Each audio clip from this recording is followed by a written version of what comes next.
আমাদের পিকনিক শুরু হয়ে যাবে এখন। সবাই কাজ করছে। অনেকদিন থেকেই বাচ্চারা পিকনিক খেতে চেয়েছে। অন্যদিকে সাউন্দা তাদের জন্য কিছু একটা করতে চেয়েছে। তার মধ্যে বাচ্চাদেরকে জিজ্ঞেস করলাম, তোমাদের একটা স্পন্সর আছে, তোমরা কি করতে চাও? ছটফট করে বলে দিল আমরা পিকনিক করব। তাই আমি ছোটোখাটো একটা পিকনিকের আয়োজন করলাম। সেদিন তাদেরকে রান্নাও শিখিয়েছি।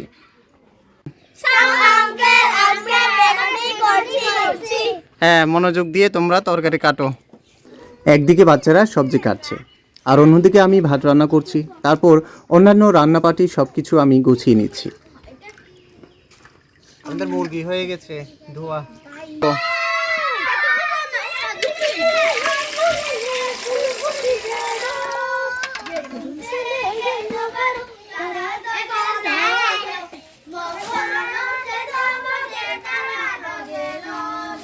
আমাদের ভাত রান্না খুব দ্রুত শেষ হয়েছে।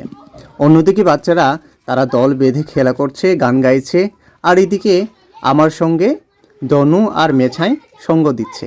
তারা আগুন জ্বালিয়ে বা বিভিন্ন রকম সহযোগিতা করে আমাকে সাহায্য করছে।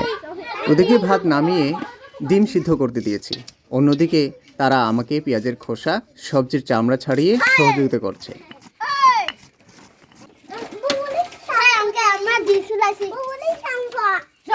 আমাদের রান্না দ্রুত শেষ হয়েছে, কারণ আমরা সবাই মিলে কাজ করছি। তাদেরকে কিভাবে একসাথে কাজ করলে দ্রুত শেষ করা যায় সেটা শেখাচ্ছি, এবং রান্নার ক্ষেত্রেও কখন কি দিতে হবে, ডিম রান্নার ক্ষেত্রে কিভাবে রান্না করতে হয়, কি দিতে হয়, সবগুলো তাদেরকে শেখাচ্ছি। ওরা আনন্দ নিয়ে শিখছে। এবার কি দিব? ডিম। ডিম ডিম দিয়ে দিচ্ছি। ভালো করে আমরা মিশাবো, আস্তে আস্তে করে। এটা কি কপি? ফুলকপি। ফুলকপিটাকে আমরা এভাবে চামড়া ছোলাবো, তাই না? জি। ধুইতে হবে, কাটার আগে ধুইতে হবে। লাল হয়ে গেছে।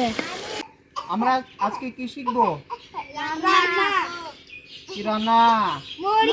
ডিম রান্না শেষ করে সঙ্গে সঙ্গে আমি মুরগি মাংস রান্না করার জন্য প্রস্তুত নিচ্ছি। ওদিকে সবজিও কাটা হচ্ছে, চলছে। তার মধ্যে আমি মাংস কিভাবে রান্না করতে হবে সেটাও শেখাচ্ছি।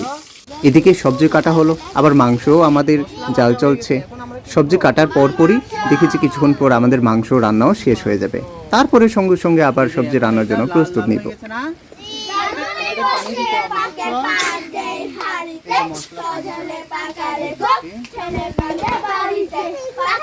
এই যে এইটুকু আমরা জল দেব।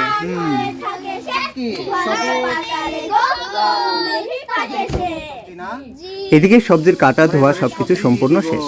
অন্যদিকে মুরগি রান্না হয়ে গেছে। কিভাবে রান্না দ্রুত করা যায় সেটা জানতে হয়। এখন আমাদের সবজি রান্না চলছে। আমাদের সবজি হয়ে গেছে, এখন আমরা খেতে বসবো।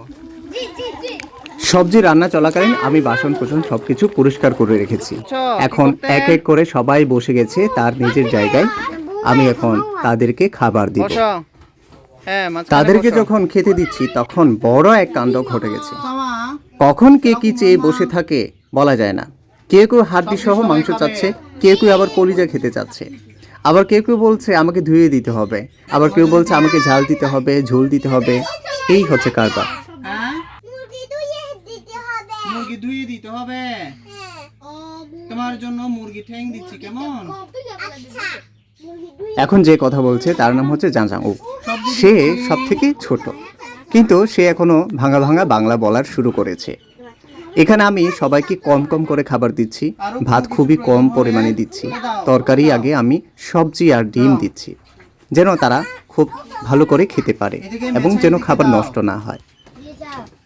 আমাদের পিকনিকের আয়োজনে তরকারি ছিল 4 পদের। একটা ছিল মুরগি মাংস, আরেকটা ডিম, সবজি মিক্স, তারপরে সরিষা শাকের চাটনি। এই সব কিছু তারা খুব ভালো করেই খেয়েছে।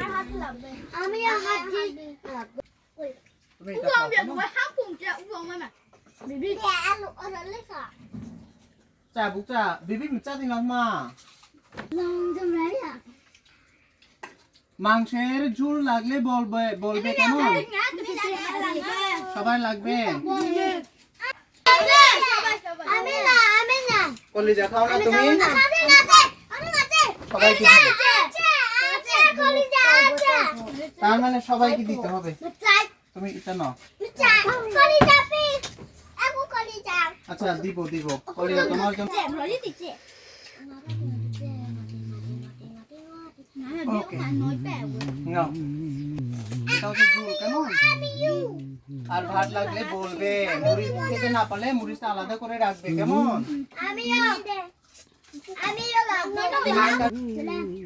মাংস খাওয়া শেষ হলে বলবে। নাও, মাংস হচ্ছে ভুনা করেছি ঝোল ছাড়া, বুঝছো? তারপর যেটা আছে এটা হচ্ছে খুব ঝাল হবে। মা চাই দিবা? নাও নাও চাই। কেমন লেগেছে? কোন তরকারিটা সবচেয়ে ভালো বলো তো? সবজি, মাংস, তারপরে চাটনি।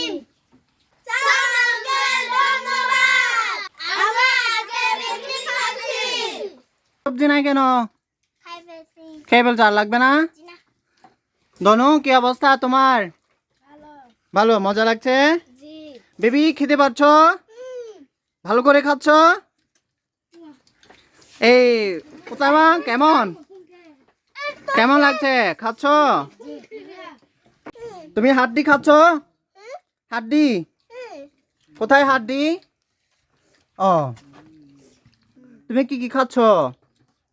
ডিম খাচ্ছ? মজা লাগছে? তোমার ভাত লাগবে না আর? লাগবে, ভাত লাগবে? আচ্ছা নিবে। তোমার কি অবস্থা? ভালো, মজা পাচ্ছ? তোমার তরকারি নাই, লাগবে না তরকারি? মাংস লাগবে? আচ্ছা চলো। তোমার কি অবস্থা? হঠাৎ করে